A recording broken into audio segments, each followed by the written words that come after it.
నమస్తే, నేను Kavitha. Welcome to I dream. ఇప్పుడు మనం ఒక బర్నింగ్ టాపిక్, సోషల్ ఇష్యూ గురించి మాట్లాడుకోబోతున్నాం. అదే హాట్ టాపిక్గా దేశవ్యాప్తంగా చర్చ నడుస్తోంది. అసలు సోషల్ ఇంక్లూజన్ అంటే ఏంటి? దివ్యాంగులు ఆల్ ఇండియా సర్వీసెస్కి పనికిరారా? ఆ మాటకు వస్తే దివ్యాంగులైనటువంటి సర్జన్ల మీద కూడా ప్రజలకు నమ్మకం ఉండదా? ఈ కామెంట్స్ అన్నీ ఇప్పుడు దేశవ్యాప్తంగా చర్చనీయాంశమయ్యాయి. మనతో పాటుగా ఉన్నారు హైదరాబాద్లో ఉంటూ గత కొన్ని సంవత్సరాలుగా కాంపిటేటివ్ ఎగ్జామ్స్కు ప్రిపేర్ అవడమే కాదు, ఆల్ ఇండియా సర్వీసెస్లో పోటీ పడుతున్నటువంటి చిరంజీవి గారు మనతో పాటుగా ఉన్నారు. హలో చిరంజీవి, ఎలా ఉన్నారు మీరు? ఐఎమ్ గుడ్ అండి. ఎలా అనిపిస్తోంది ఇక్కడ హైదరాబాద్లో ఉండి ఐఏఎస్ కోచింగ్ తీసుకోవడం అనేది? ఒక గ్రామీణ ప్రాంతం నుంచి వచ్చిన నేను, సో ఈ సొసైటీలో నేను సర్వైవ్ అవ్వాలంటే need to educate first. So ఆ విధంగా చూసి చాలా డెవలప్ అయ్యాను. ఫస్ట్ ఆఫ్ ఆల్ నాకు communication skills Avani, as a ఒక ఆల్ ఇండియా సివిల్స్ ప్రిపేర్ అవ్వాలంటే కావాల్సిన నాలెడ్జ్ని కానీ, ఈ సొసైటీని అర్థం చేసుకోవడానికి కానీ చాలా డెవలప్ అయ్యాను. సో చాలా ఎంపవర్ అయ్యాను నేను రూరల్ టు అర్బన్ రావడానికి. కాన్ఫిడెన్స్ వచ్చిందా హైదరాబాద్కి వచ్చి సివిల్స్కి ప్రిపేర్ అవ్వడం? ప్రిపేర్ అయిన తెలుగు మీడియం. సో నేను స్టార్టింగ్లో ఫీల్ అయ్యేవాడిని, అరే నేను తెలుగు మీడియం క్రాక్ చేస్తానా చేయలేనా, సో తెలుగు మీడియం సోర్సెస్ లేదు కదా, లేదంటే కమ్యూనికేషన్ స్కిల్స్ లేవు కదా. సో ఈ టైప్ ఆఫ్ మైండ్లో ఉండేవాను. బట్ ఇక్కడికి వచ్చాక ఐ కెన్, సో చేయగలను ఒక కాన్ఫిడెన్స్ వచ్చింది నాకు. తెలుగు మీడియం నాకు వస్తుందా లేదా అనుకున్నారు, దాన్ని బయటకు వచ్చారు, యూ క్రాక్డ్ ఇట్. కాంపిటేటివ్ ఎగ్జామ్లో గ్రూప్ 1 సర్వీసెస్కి సంబంధించి ఇంటర్వ్యూస్ దాకా వెళ్ళారు, సివిల్స్లో మెయిన్స్ దాకా కూడా వెళ్ళారు. సో ఆ కాన్ఫిడెన్స్ వచ్చింది. నేను కూడా ఈ సర్వీసెస్లో లేకుంటే ఈ సొసైటీలో భాగం, I'm no less than to any other person, ఎవరికి నేను తక్కువ కాదు అనేటువంటి కాన్ఫిడెన్స్ వచ్చింది. కాకుంటే వివక్ష అనేది కనిపిస్తోందా ఈ మధ్య కాలంలో? అది పెరిగింది అనిపించిందా? కనిపిస్తుంది మ్యామ్, ఆబ్వియస్లీ సొసైటీలో కనిపిస్తుంది. ఎందుకంటే ఒక 75 years బ్యాక్ చూసుకుంటే ఒక ఉమెన్కి ఇంట్లో నుంచి బయటకు వచ్చి రానిచ్చే వాళ్ళు కాదు, కానీ వాళ్ళకి సపోర్ట్ చేశారు. రానున్న రోజుల్లో సపోర్ట్ చేయడం వల్ల వాళ్ళు హై పొజిషన్లో ఉంటున్నారు now days with support. But మాలాంటి వాళ్ళకి మానసికంగా ఒక తెలియని ఒక ఆవేదన ఉంటుంది. సో మమ్మల్ని ఏ విధంగా ట్రీట్ చేస్తారు? ఒక ఒక వీల్ చైర్ పర్సన్ ఉంటారు, 2 కాళ్ళు లేని వాళ్ళు ఉంటారు. If they are educate no worries, but if they are uneducate what? So వాళ్ళు చేయలేరు, మనోవేదన బయట చెప్పలేరు. డిపెండెన్సీ అనేది ఎక్కువ ఉంటుంది, దీనికి తోడు వివక్ష ఉంటుంది. ఇప్పుడు ఈ డిపెండెన్సీ మేము సమ్టైమ్స్ నేను డిపెండ్ అవుతుంటాను. సో ఆ డిపెండెన్సీ లేకుండా నేను సర్వైవ్ అవ్వలేము. బట్ మేము దాన్ని క్రాస్ చేసుకొని మీలాంటి వాళ్ళతో మేము పోటీ పడాలి. మేము ముందు ఫిజికల్గా కాదు మెంటల్ కూడా స్ట్రాంగ్ అవుతేనేమో మీలాంటి వాళ్ళతో పోటీ పడగలుగుతాం. సో ఆ సొసైటీలో మేము సర్వైవ్ అవ్వగలుగుతున్నాం, అనేక రంగాలు కూడా మేము రాణించగలుగుతున్నాం. వివేక జరుగుతుంది. మాకున్న అవకాశాలను వినియోగించుకోవడానికి సపోర్ట్ అయితే ఎప్పుడు వస్తుందో అప్పుడు మేము ఇంకా మూవ్ ఆన్ అవ్వగలుగుతాం. ఆ సపోర్ట్ సమాజాన్ని నుంచి, మీలాంటి వాళ్ళ నుంచి, అండ్ మా ఫ్యామిలీ వారికి అవేర్నెస్ రావాలన్నా సార్ మీలాంటి వాళ్ళ సపోర్ట్ కావాలి మాకు. Exactly. And as a all departments, అంటే ఐ మీన్ సొసైటీ కానీ, ఒక ఎన్జిఓస్ కానీ, బ్యూరోక్రాట్స్ కానీ, government of India or government states కానీ ఈ సపోర్ట్ మాకు ఉండాలి. అప్పుడైతే మేము బయటకు రాగలుగుతాం. మా అందరికి మేము రావడం చాలా కష్టం, ఎందుకంటే సపోర్ట్ లేకుండా రాలేము. సోషల్ ఇంక్లూజన్ అంటే అదే కదా, మన సొసైటీలో అందరూ పార్ట్. ఆర్టికల్ 4 అంతే చెప్తుంది, అందరూ ఈక్వల్, చట్టం అందరు సమానులే. సో అందరూ సమానంగా ఉన్నప్పుడే కదా మనం చేయగలుగుతాం. అది లేకుండా మీరు వేరు మేము వేరంటే హౌ ఇస్ ఇట్ పాసిబుల్? అందులో మనం దివ్యాంగుల గురించి మాట్లాడుకున్నప్పుడు విత్ డ్యూ రెస్పెక్ట్ అని వచ్చినటువంటి రీసెంట్ కామెంట్స్, ఐఏఎస్ ఆఫీసర్స్ మిగతా సబర్వాల్ గారు చేసినటువంటి కామెంట్స్ చూసిన తర్వాత ఏమనిపించింది చిరంజీవి గారు మీకు? టీచ్ చదవగానే తెలియని ఒక చెప్పాలంటే లిటిల్గా తెలియని ఒక బాధ వచ్చేసింది మేము. ఎందుకంటే ఒక అన్ఎడ్యుకేటెడ్ పీపుల్ అంటే అర్థం లేని అని అనుకోవచ్చు. ఎందుకంటే ఒక బ్యూరోక్రాట్గా ఉండి సర్వీస్ చేస్తూ 24 ఎక్స్పీరియన్స్ ఉన్న మీరే సర్వీస్ చేస్తుంటారు ఎంత 24 yearsలో, కానీ మీరు అర్థం చేసుకుంటే ఏ విధంగా అంటారు? సివిల్ సర్జన్స్ అన్నారు, ఒక పైలట్ అన్నారు. సో వాళ్ళకి మేము కాదు, ఎలిజిబుల్, కరెక్ట్ కాదు అన్నారు. సో ఆల్ ఇండియా మన భారతదేశంలో లేకపోవచ్చు, కానీ the world first women pilot 2 arms లేవు, ఆమె పైలట్ అయ్యారు కదా. మరి హౌ, ఎందుకు ఇచ్చింది? అంటే రీసెంట్గా సురేష్ అద్వానీ సార్, ఆయన ఆంకాలజిస్ట్ అయ్యారు కదా. ఇప్పుడు నేనే ఉన్నాను, నాకు 2 lakhs లేవు అనుకుందాం, హ్యాండ్ కాకుండా. నేను సివిల్ సర్జన్ పనికొస్తాను కదా, నేను ఎందుకు పనికిరాను? నాకు కావాల్సిన సివిల్ సర్జన్ 2 హ్యాండ్స్ కావాలి, మైండ్ కావాలి. నాకు ఆ ఎబిలిటీ కూర్చుని ఎబిలిటీ నాకు ఉంటే చాలు కదా. అంటే మీరు ఎట్లా దాన్ని ట్రీట్ చేయగలుగుతారు? అది ఎంతవరకు కరెక్ట్ అంటే మీరు ఏ క్రైటీరియా బేస్ చేసుకొని అన్నారు, ఆ క్రైటీరియా బేస్ చేసుకొని చెప్పాలి కదా మీరు.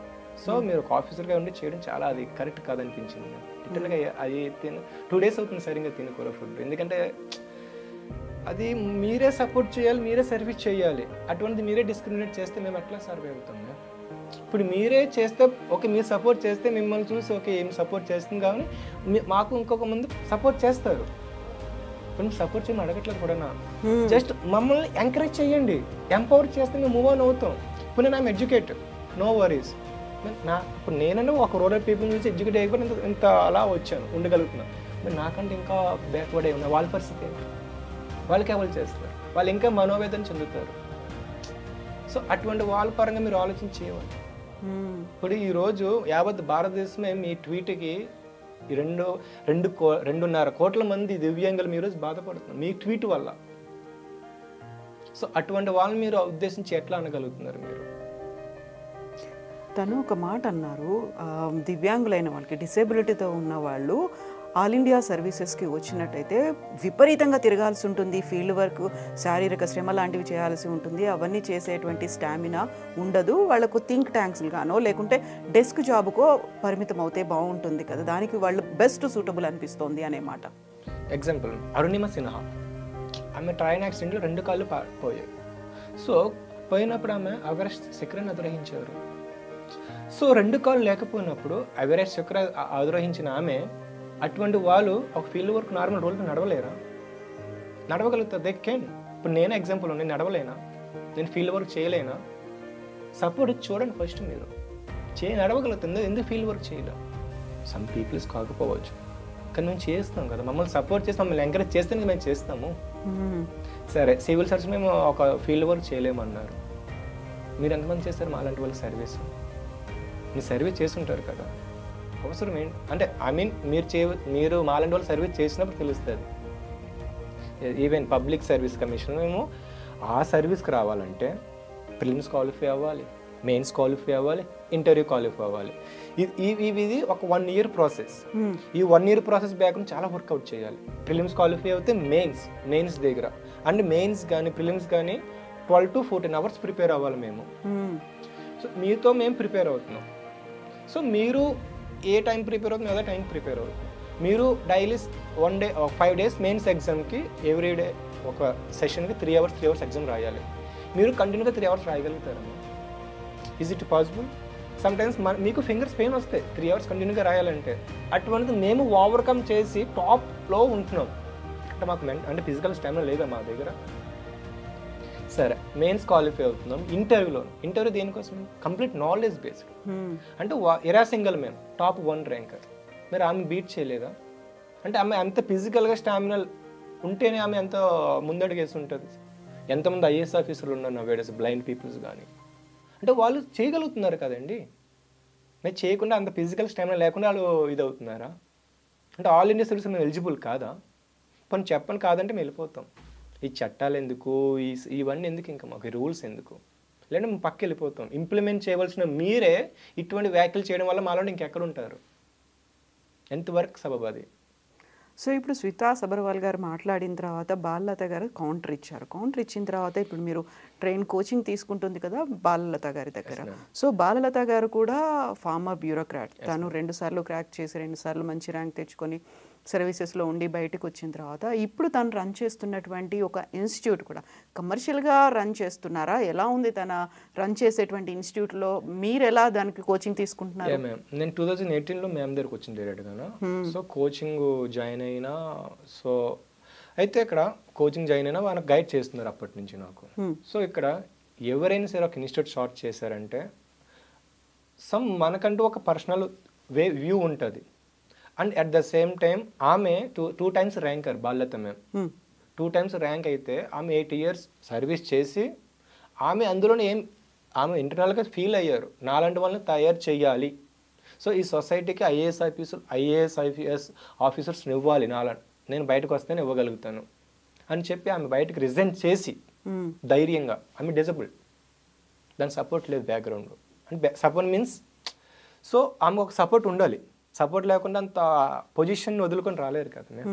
దాన్ని వదులుకొని వచ్చి గత ఫ్యూ ఇయర్స్ నుంచి ఆమె సర్వీస్ చేస్తున్నారు. అంటే ఇక్కడ ఫ్రీ ఆఫ్ కాస్ట్ అని కాదు, కానీ ఆమె దగ్గరకు వచ్చిన మాలాంటి దివ్యాంగులకు గాను నార్మల్ పీపుల్స్కి ఆమె వంతు సహాయం చేస్తున్నారు. సార్ మీరు స్వయంగా, మీరైనా సరే శ్వేత సుబ్రహ్మణ్యం సరే, స్వయంగా మీ ఇంటికి వచ్చి చూడండి. లోపల 15 మంది కానీ 20 మంది కానీ అక్కడ ప్రిపేర్ అవుతున్నారు ఫ్రీగా. ఎట్లా ప్రిపేర్ అవుతున్నారు? ఆమె అకామిడేషన్ ఇస్తుంది మాకు, నేను అక్కడే ఉంటున్నాను, సో నాకు ఆమె సపోర్ట్ చేస్తుంది. అంటే వచ్చిన వాళ్ళందరికీ ఫ్రీ అని అలాగే ఎవరు ఇవ్వలేరు. సో ఆమెకు పాసిబిలిటీ అయినంత వరకు అందరికీ ఫ్రీ సర్వీస్ చేస్తున్నారు. అందులో నువ్వు ఒకడిని. ఇప్పుడు అసలు అంశం అనేది ఈ ఇష్యూ ఇంత వివాదాస్పదం అవడం, ఇంత చర్చనీయాంశం అవడానికి ప్రధాన కారణం పూజా కేట్కర్ అనే ఒక ఐఏఎస్ ట్రైనీ ఆఫీసర్. తను వచ్చారు, ఫస్ట్ తను పవర్స్ని మిస్యూజ్ చేస్తున్నారనే దాంతో పాటుగా తను ఒక ఫేక్ సర్టిఫికేట్ ఒకటి పెట్టుకున్నారు, ఆ తర్వాత ఫేక్ డిసేబిలిటీ సర్టిఫికేట్ కూడా పెట్టారు అనే అంశం.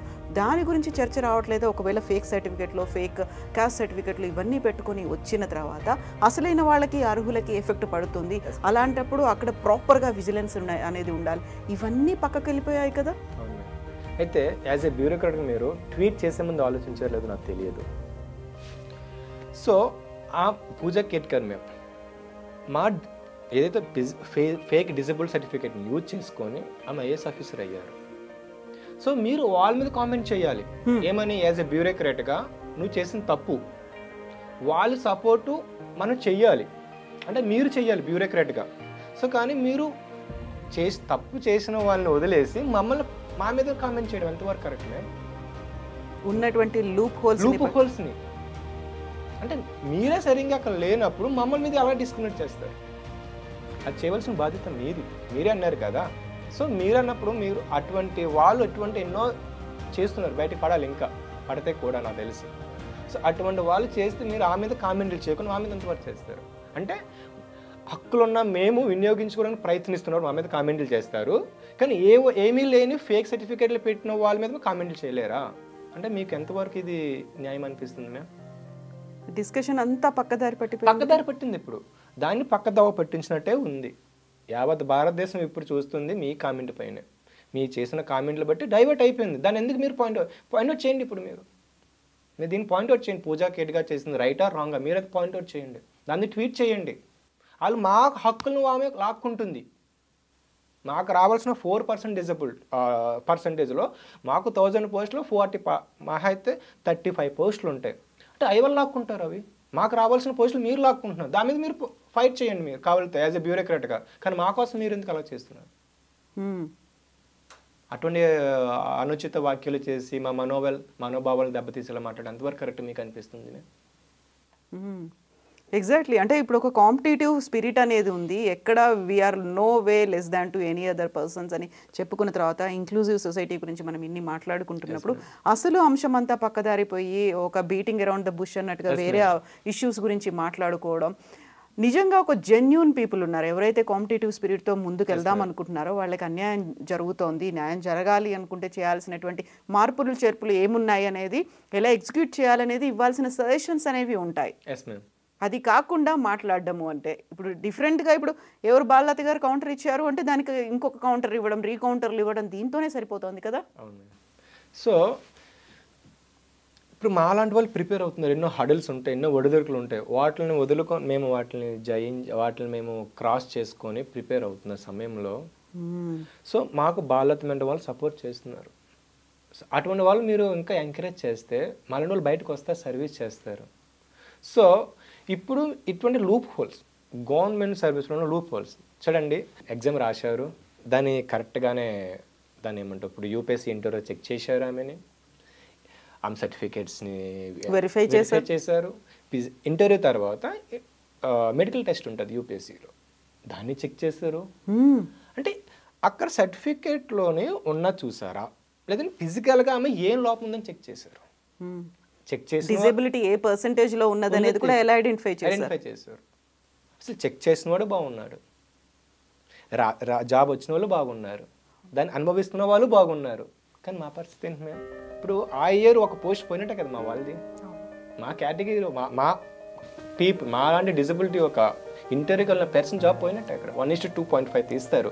అందులో ఒక పర్సన్ మా జాబ్ పోయినట్టే కదా. ఎంతవరకు కరెక్ట్ మేము ఇది? సో ఒరిజినల్గా జరగాల్సినటువంటి డిస్కషన్ ఇది కదా. ఇది జరగాలి మేము. ఇది జరగాల్సిన డిస్కషన్ పోయి అంటే మన గవర్నమెంట్ సిస్టంలో లూప్ హోల్స్ ఉన్నాయి. వాటిని పాయింట్అవుట్ చేయకుండా ఒక పైలట్ కాదు, ఒక సివిల్ సర్జన్ ఎంతవరకు కరెక్ట్ అది అసలు అది మీరు అంటే మీకు ఉండే మాట్లాడుతున్నారా? నాకు అంత లోపల వస్తుంది నేను, కానీ చెప్పకూడదని చెప్పట్లేదు మీకు పర్సనల్గా. సో మీకు ఒక ఉంటుంది మినిమం, అది లేకుండా మీరు ఎట్లా మాట్లాడుతున్నారు? ఎంతవరకు కరెక్ట్ అది? జరగాల్సిన ఇష్యూ పూజా కేట్కరు లేదంటే ఆ లూప్ హోల్స్ కోసం డిస్కస్ చేయాలి. ఇక్కడ ఇంకెలా స్ట్రెంథెన్ చేయాలి, వాట్ నీడ్ అవి మానేసి మీరు ఇట్లా చేయడం ఎంతవరకు correct as a bureaucrat that? అవును, ఇలాంటి ఇంత ఇష్యూ జరుగుతున్నప్పుడు యూపీఎస్సీ చైర్మన్ కూడా రాజీనామా చేశారు. స్టిల్ 5 ఏళ్ల సర్వీస్ ఉన్నప్పుడు. సో ఇవన్నిటికీ ఇంటర్లింక్ ఆయనది ఉన్నది అనేటువంటి విషయాలు కూడా చర్చకు వస్తున్నప్పుడు సో ఆయన సార్ చేసినప్పుడు కూడా మీరు ఆ వాటి మీద ఫోకస్ చేయలేదు. రాజీనామా చేశారు సార్ అండ్ ఇక్కడ ఇష్యూ జరుగుతుంది, కానీ మీరు వాటి మీద ఫోకస్ చేయలేదు. కానీ ఎందుకు అట్లా? ఇప్పుడు చెయ్యండి. కాలితే మీరు ఆ కామెంట్ డిలీట్ చేసి మీరు వచ్చి చేయకపోయినా అది చెయ్యండి. ఆ ఇష్యూ చేసినప్పుడు కదా రియాలిటీ బయటపడుతుంది. నాది రియాలిటీ పెట్టుకోకుండా మీరు దానికి కౌంటర్ ఇస్తుంటే మేము ఇంకా ముందడుగేస్తాం. మీరు వెళ్తే మేము ముందడుగేస్తాం. మా రైట్స్ కోసం మేము ఫైట్ చేస్తాం. మీరు కౌంటర్ ఇస్తే దానికి కౌంటర్ ఇస్తూనే ఉంటాం. కానీ మా రైట్స్ పరంగా మేము వెళ్తాం. మేమైతే మా రైట్స్ మాకు వచ్చేంత వరకు మేము ఫైట్ చేస్తూనే ఉంటాం. ఎందుకంటే మా మనోభావాలు దెబ్బతీసేలా మీరు మాట్లాడారు. సో మీరు దయచేసి అంటే మ్యామ్ మీరు అంటే స్మిత మ్యామ్, సో ఇటువంటి మీరు ట్వీట్లు చేసామని ఒకసారి ఆలోచించండి. గవర్నమెంట్ సర్వెంట్గా మీరు ఉన్నప్పుడు government loop holes find out చేయండి. వాటిని ఫైండ్ అవుట్ చేయకుండా మా మీద ఫైట్ చేయడం ఎంతవరకు కరెక్ట్? సో ఫోకస్ పెట్టాల్సిన అంశాలు సొసైటీలో చాలా చాలా ఉన్నాయి మ్యామ్. స్మిత సుబ్రహ్మణ్యం చెప్తున్నాను, మీరు మీరు 24 ఇయర్స్లో సర్వీస్ చేశారు మా లాంటి వాళ్ళకి. నిజంగా మీరు చేస్తుంటే ఇటువంటి ట్వీట్ చేసేవారు కాదేమో. నా పాయింట్ ఆఫ్ వ్యూ నాకు అనిపించింది. ఈవెన్ అనుభవం ఉన్నవాడే దేనికైనా సరే ఇదవుతాడు, ఆలోచించి మాట్లాడతారు. అనుభవం లేనివాడు ఆలోచించి ఏదైనా మాట్లాడతారు. సో అది మీరు ఉందంటే మీరు 24 ఇయర్స్ సర్వీస్ ఉందంటున్నారు. మీరు ఏం సర్వీస్ చేశారు? మీరు మాలాంటి వాళ్ళు చేశారా? చేస్తే ఇటువంటి ఆ వ్యాఖ్యలు అలా చేస్తారు మీరు. సో ఒక రకంగా సైకలాజికల్గా ట్రామా అనేది అయితే ఉంటుంది కదా. మేము మమ్మల్ని ఇలా రెస్ట్రిక్ట్ చేస్తారా, దీనికి పనికిరామా? 2 days అవుతుంది సరే. ఎందుకంటే అది పడుకునే ముందరే ఒక ఆఫీసర్, మేము ఫ్యూచర్ ఒక ఆఫీసర్ అయితే అటువంటి కాబోయే వాళ్ళు మమ్మల్ని అటువంటి ట్వీట్ చేసిన ఎంతవరకు సర్వే అవుతుంది? ఇప్పుడు అంటే అనుకోడు పర్సనల్గా మిమ్మల్ని ట్వీట్ చేస్తే మీరు ఊరుకుంటారా? మేము మీ జెండర్ బేస్కి మిమ్మల్ని చేస్తే మీరు ఊరుకుంటారా? ఊరుకోలేరు కదా. మీకు మనోవేదన ఉంటుంది కదా. మాకు అట్లా మా లోపాన్ని గుర్తించి మీరు ఎంతవరకు అలా చేస్తారు? మేము ఆ లోపాన్ని పాయింట్అవుట్ చేసి చెప్తున్నారు. ఎంతమంది యావత్ భారతదేశం బాధపడుతుంది ఈరోజు మీ వల్ల. మాలాంటి దివ్యాంగులు ఎంతమంది బాధపడుతున్నారు? అర్హులేమో ఇక్కడ ఎటు కాకుండా ఉన్నారు, అనర్హులేమో కావాల్సింది పొందుతున్నారు మీలాంటి వాళ్ళ వల్ల. కేవలం మీరే కరెక్ట్గా ఉంటే మాలాంటి వాళ్ళకి మూవ్ ఆన్ అవుతాం. మేము అన్ని కావాల్సినవి మాకు వస్తాయి. ఏవి లేవు. ఆర్టికల్ 14 ఇంప్లిమెంట్ అవుతుందంటే ఎక్కడ అవుతుంది? మీలాంటి వల్ల. PWD యాక్ట్ ఏమవుతుంది? మన కాన్స్టిట్యూషన్ ఏమైపోయింది? ఇవన్నీ ఎక్కడికి వెళ్ళిపోయాయి? అవి లేవా? ఉంటే బయటకు వస్తాయి కదా. మేము ఇంత వివక్ష ఉంది మేము సొసైటీలో నో డేస్. డెవలపింగ్ కంట్రీ అంటున్నారు, ఇంకా డెవలప్డ్ కంట్రీ ఎప్పుడు అవుతుంది కానీ ఇటువంటి మహిళా సాధికారత అన్నారు. మరి దివ్యాంగుల సాధికారత ఎక్కడుంది? దానికోసం ఏం పోరాటం చేస్తున్నాం? మేము కనుక వస్తే ఎవరేం చేయలేరు. కానీ మాకు ఒక పబ్లిక్ ప్లేసెస్కి వెళ్తే మినిమం రిక్వైర్మెంట్స్ లేవు. అంటే మౌలిక సదుపాయాలు మాకు మినిమం లేవు. ఒక డిజబిలిటీ పీపుల్, ఒక వీల్ చైర్, ఒక పూర్ పీపుల్, ఎకనామికల్గా కొంచెం వాళ్ళు బస్సు ఎక్కగలుగుతారా? వీల్ చైర్ ఎక్కలేరు కదా. మేము ఒక ర్యాంప్ ఉంటుంది ఒక పబ్లిక్ ప్లేసెస్లో, పబ్లిక్ ఆఫీసెస్లో. వాటి మీద డిస్కస్ చేయండి. మీరు మాకు కావాల్సిన వాటి మీద డిస్కస్ చేయండి. వాటి మీద డిస్కస్ చేయకుండా మీరు ఏవేవో వాటి మీద డిస్కస్ చేసి మళ్ళీ మా మీద మీరు పాయింట్అవుట్ చేస్తే ఎంతవరకు కరెక్ట్? ఇటువంటి రీఫార్మ్స్ తీసుకొచ్చినప్పుడే మేము పబ్లిక్ ప్లేసెస్లో కానీ లేదంటే ఎవ్రీథింగ్ సొసైటీలో కావాల్సిన ఆ రిక్వైర్మెంట్స్ మాకు ఇచ్చినప్పుడే మేము మూవ్ ఆన్ అవ్వగలుగుతున్నాం. విత్ ఆల్ సపోర్ట్, సొసైటీ కానీ, గవర్నమెంట్ నుంచి కానీ, మీలాంటి అంటే ఉన్నత స్థాయిలో ఉన్న అధికారుల నుంచి కానీ, అంటే మీ నుంచి మాకు రావాలి. మీరు అల్టిమేట్గా మీ నుంచి మాకు ఇవన్నీ వస్తాయి. Because we are the implementation everything. ప్రతి ఒక్క దాన్ని మీరు ఇంప్లిమెంట్ చేస్తారు. మీరే లేనప్పుడు మేము ఇంకెక్కడ ఉంటాం? అంటే మీరు సంస్కరణలు తీసుకురారు, ఎటువంటి మార్పులు చేర్పులు చేయరు, మాకు సాధికారత రాదు, కానీ మా మీద మీరు కౌంటర్ చేస్తారా? ఎంతవరకు కరెక్ట్ అండి ఇది చేసేది? సో ఆ ట్వీట్ చూసిన తర్వాత ఆందోళనలు అవుతున్నాయి, పోరాటాలు, హక్కుల సాధనలు ఇవన్నీ అవుతున్నాయి. ఇప్పటికీ కూడా ఒక రెస్పాన్స్ అనేది మీకు అనుకూలంగా వస్తుంది అనుకుంటున్నారా గవర్నమెంట్ సైడ్ నుంచి? ఎలా ఉంటే బాగుంటుంది? రావాలని కోరుకుంటున్నాం మేము. ఇది నా ఒక్కలు కాదు మేము, 2.5 కోట్ల మంది దివ్యాంగుల మనోభావాలు దెబ్బతీసేలా ఉన్నాయి ఆ వ్యాఖ్యలు. ఇప్పుడు కూడా గవర్నమెంట్ నుంచి సపోర్ట్ కానీ రాకపోతే గవర్నమెంట్ ఉండి వేస్ట్ అండి నా పాయింట్ ఆఫ్ వ్యూ. ఎందుకు అంటే మీరు చేయవలసిన సర్వీస్ మా కోసం. మీరే అంటారు దివ్యాంగుల సాధికారత, మహిళా సాధికారత, రకరకాల అన్ని విధాలుగా సామాజిక వర్గ ఉండే వాళ్ళకి సాధికారత అంటారు. మీరే కనుక ఇటువంటి సమయంలో ఇటువంటి అధికారులపైన యాక్షన్ తీసుకోకపోతే ఇంకా వస్తూనే ఉంటాయి, కామెంట్లు వస్తూనే ఉంటాయి, ఇటువంటి పుట్టుకుని వస్తూనే ఉంటాయి. సో ఎలా అయితే మీకు మద్దతుగా ఇన్ని పోరాటాలు జరుగుతున్నాయో, ఆందోళనలు జరుగుతున్నాయో, సేమ్ తను పెట్టినటువంటి ట్వీట్కి అనుకూలంగా తనను డిఫెండ్ చేస్తూ కొంతమంది కామెంట్స్ కూడా చేస్తున్నారు. నిజమే, వాళ్ళకి స్టామినా ఉండదు, లేకపోతే మీరు చెప్పినటువంటి దాన్ని నేను అంగీకరిస్తున్నాను, యాక్సెప్ట్ చేస్తున్నాను అని వస్తున్నటువంటి కామెంట్స్కి మీ రియాక్షన్ ఏంటి? Yes ma'am. ఇప్పుడు